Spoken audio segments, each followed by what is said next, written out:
কি বলে গাধা, বুদ্ধি এঁটে বসলো গাধা, আল্লাতে ল্যাজ নেড়ে, নাচলো কত গাইলো কত প্রাণের মায়া ছেড়ে।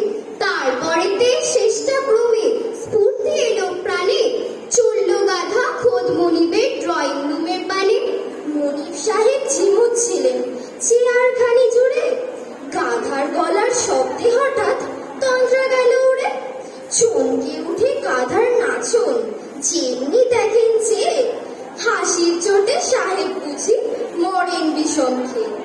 ভাবলে গাধা এই তো মনিব, জল হয়েছে হেসে, এইবারে যাই আদর নিতে কোলের কাছে ঘেসে। এই না ভেবে এক্কেবারে আল্লাহ দিতে খেপে চড়লো সে তার